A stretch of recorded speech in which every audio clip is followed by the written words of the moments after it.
طبعا انت مستغرب ازاي انا ابدا فيديو العنوان بتاعه تمرين كرة قدم للمبتدئين في المنزل بفيديو ليا وانا بلعب فري ستايل ومغمى عينيا. انا بس عايز اوصل لك ان انت تقدر تعمل اي حاجه بالتمرين، ويلا بينا نبدا.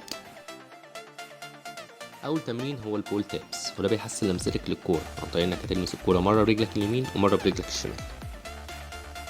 تاني تمرين هيبقى زي الاول بالظبط، بس هتغير لمسه الكوره، هتلمس يمين يمين شمال يمين يمين شمال. تالت تمرين هتعكس الحركه وهتلمس الكوره شمال شمال يمين شمال شمال يمين. رابع تمرين معانا هو البيل تيبس. اوعى تتلخبط، الاولاني اسمه البول تيبس لكن ده البيل تيبس، وده هيحسن لمستك ببطن القدم. خامس تمرين وده يبان سهل بس مهم جدا، وبيعودك انك تلعب برجليك الاتنين، تقدر تعمل باص سواء برجلك اليمين او برجلك الشمال.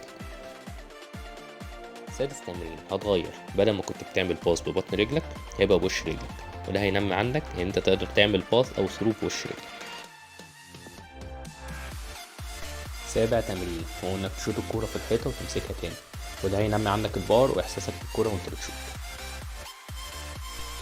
تامن تمرين وهو الدروب جامبنج، وده هتسيب الكورة تلمس الارض مرة وبعدين تخبطها بوش رجلك وتمسكها تاني، ده عشان يدربك على تنطيط الكورة.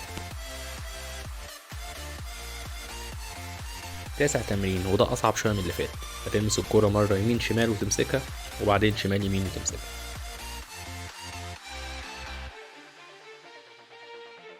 نيجي بقى لتمرين دريبلينج، والتمرين ده اسمه سايد تو سايد. هتعمل قط برجلك اليمين وبعدين تزقها بالشمال زقه، وبعدين تعمل قط برجلك الشمال وبعدين تزقها باليمين زقه. تمرين الفي تاب، وده هتزق الكرة برجلك اليمين وبعدين تسحبها لورا وبعدين تزقها بالشمال وتسحبها لورا، وده هيطور عندك احساسك بالكوره بوش رجلك وببطن رجلك. تمرين البوش بول، وده شبيه بالفي تاب شويه، بس المره دي هتزق الكرة وتسحبها كذا مره برجلك اليمين وبعدين تسويتش وتزقها وتسحبها كذا مرة برجلك الشمال.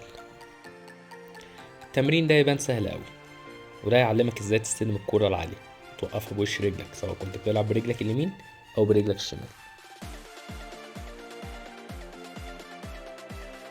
التمرين ده هيخليك تستلم الكرة العالية بكنترول رهيب، زي ما بنشوف مارسيلو كده في ريال مدريد، الكرة بتبقى جايه له عالية بيدوس عليها بالشكل ده ويبدأ هجمة على طول. انا عايزك هنا تركز على رجلك اللي على الارض مش اللي بتلمس بيها الكورة، ده هيطور وقفتك على رجلك الضعيفة والتوازن بتاعك. طبعا انتوا عارفين ان التمارين دي في البيت، فانا عايزك تجيب اي كوبايتين بلاستيك عندك وتحط واحدة في الارض وتعد 3 خطوات وتحط التانية زي ما انا بعمل كده، وده يعتبر بديل للكونز. وبعدين هنشتغل دريبلينج ما بينهم. انا عايزك تلمس الكورة بوش رجلك 3 لمسات وبعدين تعمل قط، وتلمس الكورة ببطن رجلك 3 لمسات وبعدين تعمل قط. انا مش عايزك تبقى سريع في التمرين ده واللي جاي، على قد ما انا عايزك تبقى مسيطر على الكورة كويس حتى لو بطيء.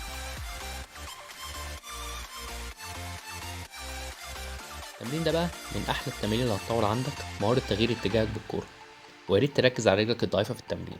فلو انت اشول يبقى تعمل التمرين ده برجلك اليمين اكتر، ولو انت ايمن يبقى تعمل التمرين ده برجلك الشمال اكتر. وفي الاخر هسيبكم مع شوية فري ستايل، فلو انت حابب بجد تتمرن كورة في البيت وتوصل للمستوى ده في الكنترول ياريت تتابعني وانزل اعمل لايك وسبسكرايب عشان تتابع كل تمرينة جديدة. صباحكم قشطة.